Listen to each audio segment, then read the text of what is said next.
எல்லாருக்கும் வணக்கம்.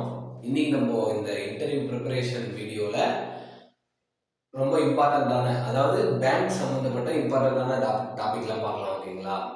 என்னென்ன அப்படின்னா ஒன்றுன்னா சொல்கிறேன் பாருங்க.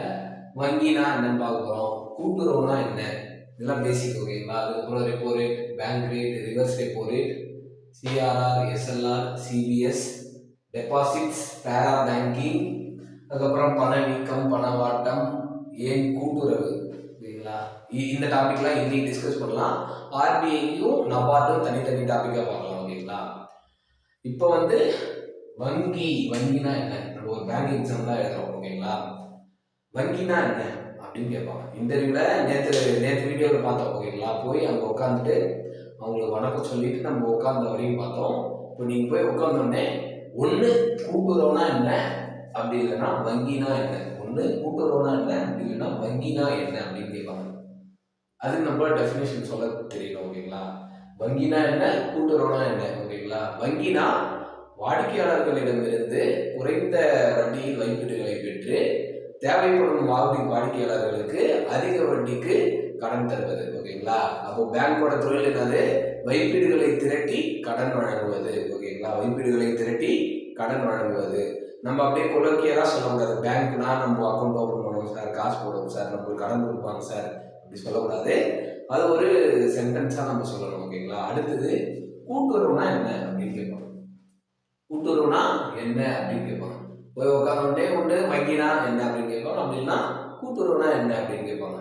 ஏன்னா நம்ம கூட்டுறவு எக்ஸாம் தான் எழுதிருக்கோம். ஓகேங்களா? கூட்டுறவுனா என்ன அப்படின்னு கேட்பாங்க. கூட்டுறவுக்கு டெஃபினேஷன் நீங்கள் எது பார்த்து வச்சுருக்கீங்களோ ஓகே, நான் ஒன்று சொல்கிறேன், அது உங்களுக்கு சாட்டிஸ்ஃபேக்ஷனாக இருந்தால் எடுத்துக்கோங்க. ஓகேங்களா? கூட்டுறவு அப்படின்னா மக்கள் தன்னிச்சையாக தாமாகவே தங்களுடைய பொருளாதார முன்னேற்றத்திற்காக ஒருங்கிணைந்து குழுக்களாக ஜனநாயக முறையில் ஏற்படுத்தி கொண்ட ஒரு அமைப்பு, அதுதான் கூட்டுறவு. ஓகேங்களா? அப்படி ஒரு கட்டமைக்கப்பட்ட ஒரு விடையா சொன்னா அவங்களுக்கு புரியும். ஓகேங்களா? நம்ம அதை விட்டுட்டு கூட்டுறவுனா சேவை நோக்கம் அப்படி இப்படின்னு சொல்லக்கூடாது. ஓகேங்களா? சொல்லலாம். ஒரு அவங்களுக்கு கூட்டுறவுனா ஒரு டெஃபினேஷன் சொன்னோம். அதாவது உறுப்பினர்கள் மக்கள். ஓகேங்களா? மக்கள் தன்னிச்சையாக தாமாகவே தங்களுடைய பொருளாதார முன்னேற்றத்திற்காக ஜனநாயக முறையில் சேவை நோக்கத்தோடு குழுக்களாக ஏற்படுத்தி கொண்ட ஒரு அமைப்பு. ஓகேங்களா?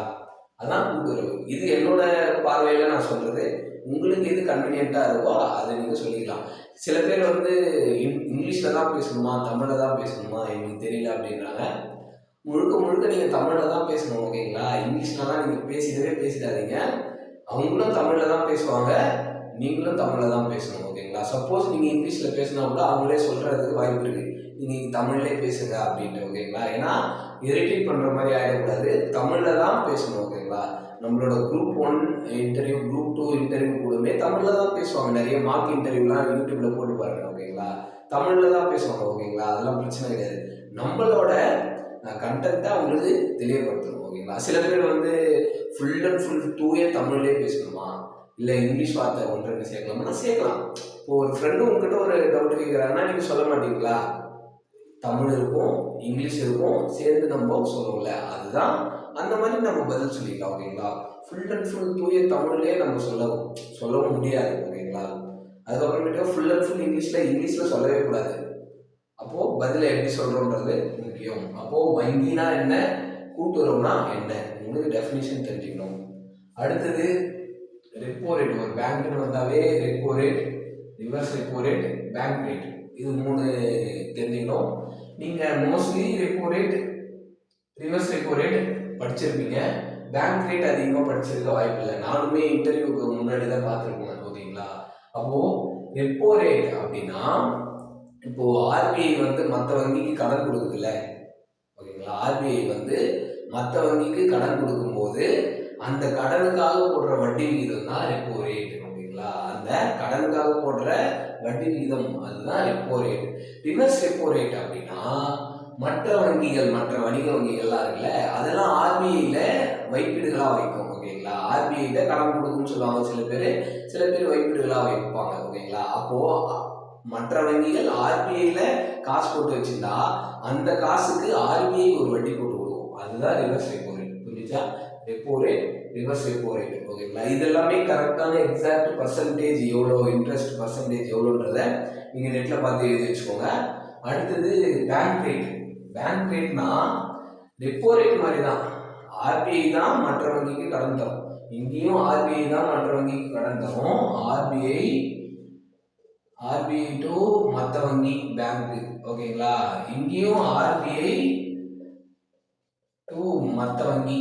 ஓகேங்களா, இப்படிதான் இருக்கும். ஓகேங்களா, இதே கன்ஸ்ட்ரக்ஷன் தான்.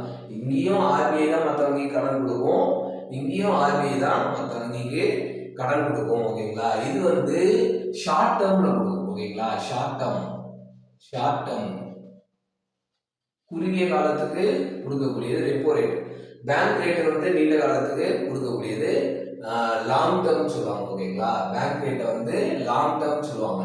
அப்போ பேங்க் ரேட்னா நமக்கு சொல்ல தெரியணும். பேங்க் ரேட்னா ஆர்பிஐ மற்ற வங்கிகளுக்கு நீண்ட காலமாக கடன் கொடுக்கும் போது அதற்கு விதிக்கிற வட்டி விகிதம் தான் பேங்க் ரேட். என்ன எழுதி வச்சுக்கோங்க, இன்னொரு சொல்றேன். பேங்க் ரேட்னா ஆர்பிஐ மற்ற வங்கிக்கு கடன் கொடுக்கும் போது, அதாவது நீண்ட காலமாக கடன் கொடுக்கும் போது அதற்கு விதிக்கிற வட்டி விகிதம் தான் பேங்க் ரேட். ஓகேங்களா, இந்த பேங்க் ரேட்டை டிஸ்கவுண்ட் ரேட்னு சொல்லுவாங்க, தள்ளுபடி விகிதம் அப்படின்னு சொல்லுவாங்க. இன்னொரு பேரு தள்ளுபடி விகிதம்னு சொல்லுவாங்க. ரெப்போ ரேட்னா ஆர்பிஐ மற்ற வங்கிகளுக்கு கடன் தரும், அதாவது ஆர்பிஐ மற்ற வங்கிகளுக்கு குறுகிய காலமாக கடன் தரும் போது அதற்கான வட்டி விகிதம் தான் ரெப்போ ரேட். ஓகேங்களா, ரிவர்ஸ் ரெப்போ ரேட் மற்ற வங்கிகள் ஆர்பிஐல இட்டு வைக்கும் போது அந்த பணத்துக்கு ஆர்பிஐ போடுற வட்டி தான் ரிவர்ஸ் ரெப்போ ரேட். ஓகேங்களா, அடுத்தது சிஆர்ஆர். போனோடனே கேட்டுருவாங்க இன்டர்வியூல வந்து சிஆர்ஆர் ஃபுல் ஃபார்ம் சொல்லுங்க அப்படின்ட்டு. Cash reserve ratio. ஓகேங்களா, சில பேருக்கு வந்து ரிசர்வ் வராது, ரிவர்ஸ்ன்னு சொல்லிடுவாங்க. மிஸ்டேக்ஸ் நான் சொல்கிறேன், ஏன்னா இன்டர்வியூவில் வந்து நாங்கள் ப்ரிப்பேர் பண்ணும்போது ஒரு சிலருக்குலாம் கடைசி நாள் வரைக்குமே ரிசர்வ்ன்றதே வரல. ஓகேங்களா, ரிவர்ஸ்ன்னு சொல்லிட்டு இருக்காங்க. ஸோ அதெல்லாம் தெளிவாக பார்த்துக்கணும். Reserve ratio. அடுத்தது எஸ்எல்ஆர், ஸ்டாட்யூட்டரி லிக்விடிட்டி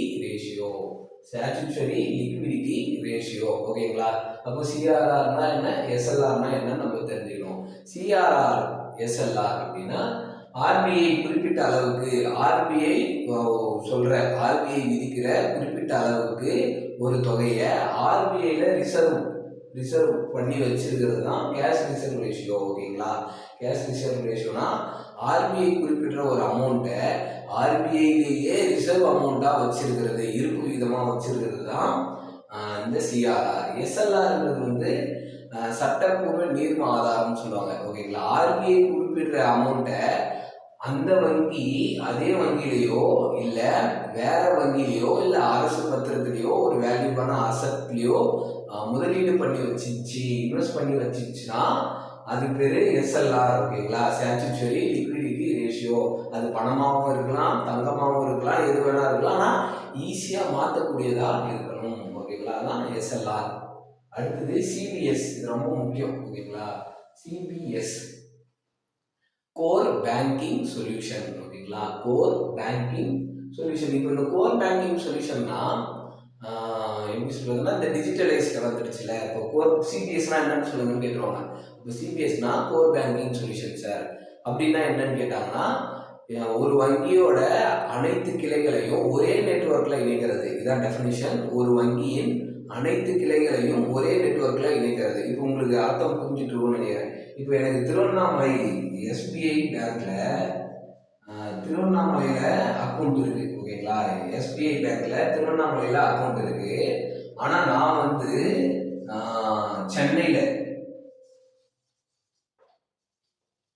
சென்னை எஸ்பிஐல காசு போட்டுக்கலாம், எடுத்துக்கலாம், என்னோட பரிவர்த்தனையை நான் பார்த்துக்கலாம். ஓகேங்களா, சென்னையில் இருக்க எஸ்பிஐல நான் என்னோட டேட்டாஸ் பார்த்துக்கலாம், அங்கே நான் பண பரிவர்த்தனை செஞ்சுக்கலாம், காசு போட்டுக்கலாம், எடுத்துக்கலாம். அப்போது இதுக்கு பேர் தான் அப்போது ஒரு வங்கியின் அனைத்து கிளைகளையும் ஒரே நெட்வொர்க்கில் இருக்கிறது. வேற இடத்துல இருந்து கூட பண்ணிக்கலாம். ஓகேங்களா, எங்கே இருந்து வேணால் நம்மளோட இன்ஃபர்மேஷனை நம்ம அக்சஸ் பண்ணிக்கலாம். பேங்க்ல இருக்க இன்ஃபர்மேஷனை அக்சஸ் பண்ணிக்கலாம். நம்ம கூட்டுறவுலேயே இதை செயல்படுத்துகிறாங்க. தொடக்க வேளாண்மை கூட்டுறவு கடன் சங்கத்திலையும் பண்ணுறாங்க, மாவட்ட மத்திய கூட்டுறவு வங்கிலையும் பண்ணுறாங்க, மாநில தலைமை கூட்டுறவு வங்கிலையும் பண்ணுறாங்க. சிபிஎஸ் இது இருக்குது. அப்போது நீங்கள் ஒரு பேக்ஸில் அக்கௌண்ட் வச்சுருக்கீங்க அப்படின்னா நீங்கள் வேறு பேக்ஸில் போட்டுக்கலாம், எடுத்துக்கலாம். அதாவது அந்த பேங்க்ல வந்து சிபிஎஸ் ஃபாலோ பண்ணாங்க அப்படின்னா, ஓகேங்களா, சிபிஎஸ் ஃபாலோ பண்ணாங்க அப்படின்னா, இப்போ நீங்க ஒரு மாவட்ட மத்திய கூட்டுறவு வங்கியில அக்கௌண்ட் ஓபன் பண்ணி வச்சிருக்கீங்க. அதே இது வேற எங்கன்னா கிளை இருந்துச்சுன்னா, அந்த அந்த மாவட்ட மத்திய கூட்டுறவு வங்கியோட கிளை வேற எங்கன்னா இருந்துச்சுன்னா நீங்க அங்கேயே எடுத்துக்கலாம், ஓகேங்களா, அங்கேயே காசு எடுத்துக்கலாம், போட்டுக்கலாம். அதான் சிபிஎஸ். அப்போ இதுக்கான மீனிங்கிறது ஒரு வங்கியின் அனைத்து கிளைகளையும் ஒரே நெட்வொர்க்ல இணைக்கிறது, ஓகேங்களா, அதுதான் சிபிஎஸ். அடுத்தது டெபாசிட். டெபாசிட்னா என்னது? வைப்பீடுகள், ஓகேங்களா, வைப்பீடுகள். டெபாசிட்னா வைப்பீடுகள். இன்னொன்று நான் சொல்ல மறந்துட்டேன், வங்கி. வங்கி வங்கிக்கு வந்து லத்தீன் மொழி இருக்குல்ல, லத்தீன் லத்தீன் மொழியில பேங்கா பேங்கா என்ற வார்த்தையில இருந்துதான் பேங்க் என்ற சொல் வந்தது, ஓகேங்களா. அப்ப இந்த பேங்கான்றதுக்கு வந்து மேஜை அப்படின்னு அர்த்தம், ஓகேங்களா. மேஜை அப்படின்றது அர்த்தம். பேங்கா அப்படின்னா மேஜைன்னு அர்த்தம். அப்ப மேஜையில நம்ம எதனா வைப்போம்ல, அதே மாதிரிதான் பேங்க்ல நம்ம காசு போட்டு வைக்கிறோம், அக்கௌண்ட்ல காசு போட்டு வைக்கிறோம்ல, வைக்கிறோம்ல, அதுக்கு பேர் தான் அப்போ மேஜை, ஓகேங்களா. பேங்குக்கு மீனிங்கிறது லத்தீன் மொழி சொல்லான பேங்கா அப்படின்னு வந்தது. அந்த பேங்காவுக்கு வந்து மேஜைன்னு பொருள், ஓகேங்களா.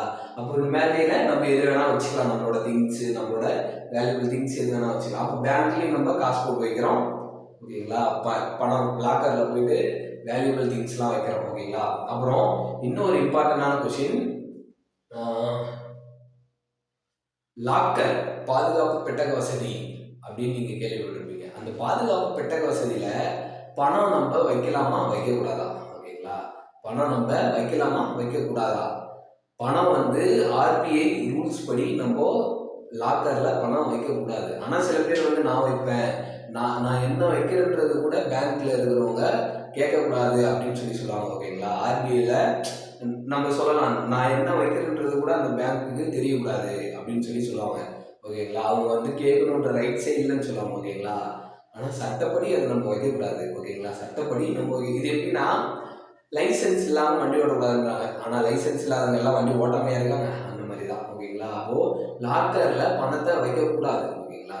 அதுல வேல்யூபிள் திங்ஸ், பத்திரம், அது மட்டும்தான் வைக்கணுமே ஒழிய பணத்தை வைக்கக்கூடாது. ஏன் வைக்கக்கூடாது அப்படின்னா, கருப்பு பணமா வர வாய்ப்பு இருக்கு. அதே சமயம் ஏதாவது ஒரு தீங்கு ஏற்பட்டுச்சு அப்படின்னா பணம் வந்து எரிஞ்சு போயிடும், ஓகேங்களா. பணம் எரிஞ்சு போயிடும். அதே சமயம் எவ்வளவு வச்சிருக்கீங்கன்றது அவங்களுக்கு கணக்கு தெரியாதுல்ல. இப்போ நீங்க திருப்பி போய் ஒரு 10 லட்சம் காசு வச்சுட்டு வந்தீங்க அப்படின்னா அவங்ககிட்ட அதை என்ட்ரி பண்ணாதானே தெரியும். அவங்ககிட்ட சொல்ல போனீங்கன்னா அவங்க வைக்கக்கூடாதுன்னு, ஓகேங்களா. அப்போ லாக்கர்ல பணம் வைக்கக்கூடாது, ஓகேங்களா. சட்டப்படி அந்த ஆர்பிஐ ரூல்ஸ் படி வைக்கக்கூடாது, இது சொல்லியிருக்கோம். அடுத்தது டெபாசிட். இது பார்க்கணும்ல, டெபாசிட். டெபாசிட் வந்து வைப்பீடுகள்னு சொல்லுவோம், ஓகேங்களா. வைப்பீடுகள் என்னென்ன வைப்பீடு இருக்கு? காசான்னு சொல்லுவோம். காசா காசா காசானா என்னன்னு கேட்டுருவாங்க இன்டர்வியூல. காசானா என்ன அப்படின்னா கரண்ட் அக்கௌண்ட், சேவிங்ஸ் அக்கௌண்ட், ஓகேங்களா. Current account, savings account.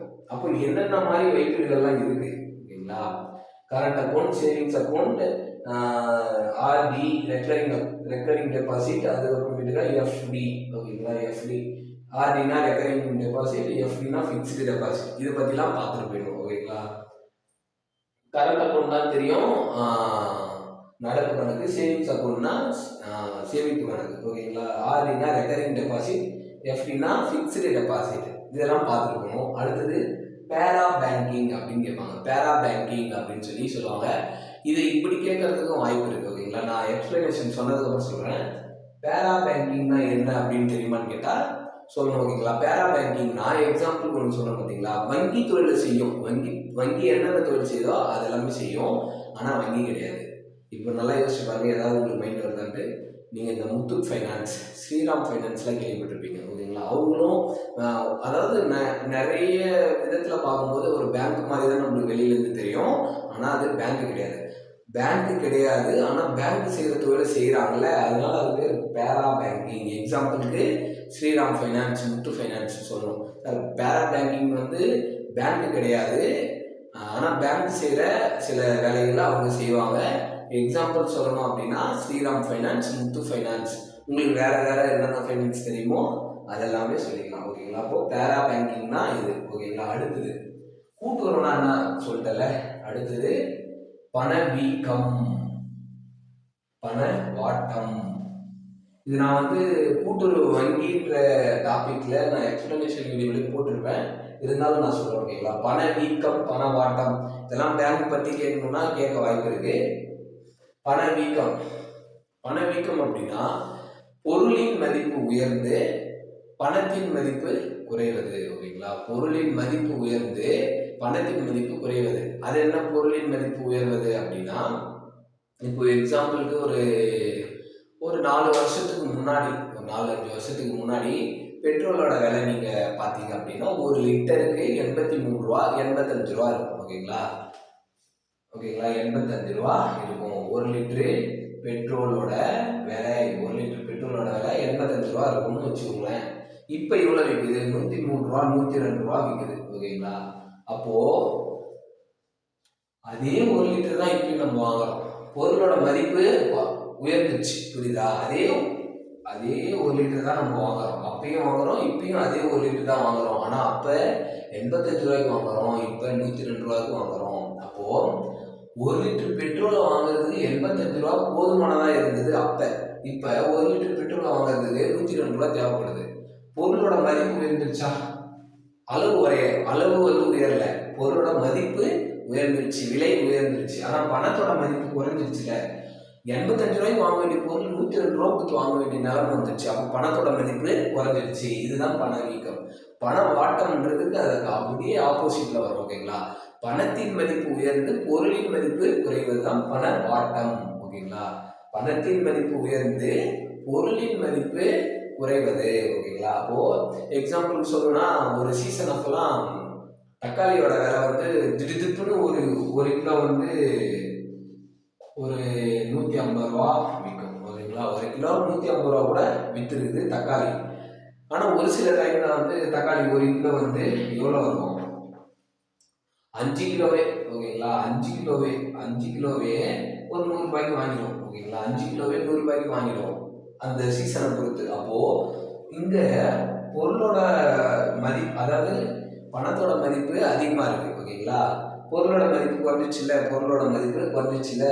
100 ரூபாய்க்கு அதாவது 150 ரூபாய்க்கு 1 கிலோ வாங்கினது போய் இப்போ 100 ரூபாய்க்கு 5 கிலோ வாங்குறோம், ஓகேவா? 100 ரூபாய் என்கிட்ட இருந்தாலே நான் 5 கிலோ வாங்கிடுவேன் அப்படின்னா அது நம்மளுக்கு வந்து பண வாட்டத்தில் வரும், ஓகேங்களா? டெஃபினேஷன் தான் சொல்லுவோம். பொருளின் மதிப்பு குறைந்து பணத்தின் மதிப்பு உயர்வது பண வாட்டம். பண வீக்கம் வந்து பொருளின் மதிப்பு உயர்ந்து பணத்தின் மதிப்பு குறைவது பண வீக்கம், ஓகேங்களா? அடுத்தது ஜென்ரலா ஏன் கூட்டுறவு வந்தீங்க அப்படின்னு கேட்பாங்க, ஓகேங்களா? என்கிட்ட கேட்கலாம் இந்த கொஸ்டின். உங்ககிட்ட கேட்டால் நீங்கள் வந்து ஒரு வேலிடான பாயிண்டா நீங்கள் எழுதி வச்சுக்கோங்க, ஓகேங்களா? சம்பளம் அதிகமாக இருக்கும், ஜாப் செக்யூரிட்டி அது மாதிரிலாம் சொல்லாதீங்க. ஏன் கூட்டுறவு வந்தீங்க அப்படின்றதுக்கான ஒரு வேலிடான பாயிண்ட்டு, அதை அக்செப்ட் பண்ணிக்கிற மாதிரி ஒரு பாயிண்ட். ஏன்னா உங்களுக்கு வந்து நான் தனித்தனின்னு சொல்ல முடியாது. ஏன் கூட்டுறவுனா எனக்கு சூட் ஆனது உங்களுக்கு சூட் ஆகாது, ஓகேங்களா? அப்போது ஒருத்தருக்கு ஒரு மாதிரி இருக்கும். உங்களுக்கு தேவையானதை நீங்களே யோசித்து பார்த்துக்கோங்க, ஓகேங்களா? உங்களோட சுச்சுவேஷன் வேறு மாதிரி இருக்கும். ஸோ ஏன் கூட்டுறவுன்னு வரும்போது ஏன் கூட்டுறவு வரீங்க அப்படின்னு கேட்கும்போது அதுக்கான பதில் நம்மளுக்கு சொல்ல தெரியணும், ஓகேங்களா? மற்றபடி இன்னொரு இன்ஸ்ட்ரக்ஷன் டிஸ்க்ளைமர்னு வச்சுக்கலாம், ஓகேங்களா? லாஸ்ட்ல வந்து டிஸ்க்ளைமர் என்ன அப்படின்னா, உங்களுக்கு தெரிஞ்ச கொஸ்டினுக்கு மட்டும் ஆன்சர் பண்ணுங்க, தெரியாத கொஸ்டினுக்கு ஆன்சர் பண்ணவே பண்ணாதீங்க, ஓகேங்களா? தெரியல சார், தெரிஞ்சுக்கிறேன் சார், மன்னிச்சிடுங்க சார், கற்றுக்குறேன் சார் அப்படின்ற பதில் சொல்ல கற்றுக்கோங்க. தெரியுன்ற மாதிரியே தப்பாக சொல்லிடாதீங்க. நான் அந்த தப்பு பண்ணேன். என்கிட்ட கேட்ட கொஸ்டின் வந்து கூட்டுறவு தேர்தல் ஆணையம் எந்த ஆண்டு ஏற்படுத்தப்பட்டதுன்னு கேட்டாங்க. நான் என்ன சொல்லிட்டேன் அப்படின்னா 2021 சொல்லிட்டேன். எனக்கு நிறைய வாட்டி படித்தது தான், ஆனால் வந்து தப்பாக சொல்லிட்டேன். 2013. ஏன்னா நம்ம இயரில் மாட்டிப்போம், ஓகேங்களா? இயர் பேஸ் பண்ணி கேட்குறாங்கன்னா 1-2 வாட்டி நல்லா யோசித்து நம்ம மனப்பாடம் பண்ணி வச்சுக்கணும். எப்படி கேட்டாலும் கரெக்டாக சொல்கிற மாதிரி இருக்கணும். சப்போஸ் அது வரலை அப்படின்னா தெரியல சார், மறந்துடுச்சு சார் அப்படின்னு சொல்லிடுங்க, ஓகேங்களா? அதுக்காக வந்துட்டு தப்பான ஆன்சர் சொல்கிறாதீங்க. நான் வந்ததுக்கு அப்புறமேட்டே தான் யோசிச்சுட்டு வந்தேன், ஐயோ தப்பாக சொல்லிட்டோமே அப்படின்ட்டு, ஓகேங்களா? அப்போது தப்பான ஆன்சர் சொல்லவே சொல்லாதீங்க. Thank you friends. இந்த வீடியோ உங்களுக்கு பிடிச்சிருந்தா லைக் பண்ணுங்கள், ஷேர் பண்ணுங்கள், கமெண்ட் பண்ணுங்கள். இதே மாதிரி இன்டர்வியூக்கு யாராவது ப்ரிப்பேர் பண்ணிட்டு இருக்காங்களோ அவங்களுக்கும் சென்ட் பண்ணி விடுங்க. கமெண்ட் செக்ஷன்லாம் பார்த்தேன், நிறைய பேர் வந்து நல்லா இருக்கு ஸ்டெப் பை ஒவ்வொரு வீடியோவாக போடுங்கன்னு கேட்குறீங்க. ஒரு சில பேர் வந்து வேலைலாம் போட்டாங்க ப்ரோ, சும்மா தான் இன்டர்வியூ வைக்கிறாங்க, டைம் வேஸ்ட்டுன்றாங்க. ஓகேங்களா, சரி டைம் ஒரு வேளை வேஸ்ட் ஆனாலுமே பரவாயில்ல. நீங்கள் வந்து இன்னைக்கு நம்ம கற்றுக்கிற ஒரு விஷயம் நாளைக்கு ஏதோ ஒரு வகையில் எங்கேயே யூஸ் ஆகும். ஓகேங்களா, எதுக்கும் யூஸ் ஆகும். ஸோ வேஸ்ட்டுன்னு மட்டும் எதுவும் நினைக்காதீங்க, படிக்கிற விஷயத்த. ஓகேங்களா, இந்த வீடியோ பார்க்குறதால நீங்கள் இன்டர்வியூ கிளியர் ஆகிடுவீங்க, நீங்கள் வேலைக்கு போயிடுவீங்க நான் 100% சொல்ல மாட்டேன். ஓகேங்களா, ஏன்னா உங்களுக்கு நீங்கள் நம்ம படிச்சுட்டு போவோம், நம்ம நிறைய டாபிக் படிச்சுட்டு போவோம்.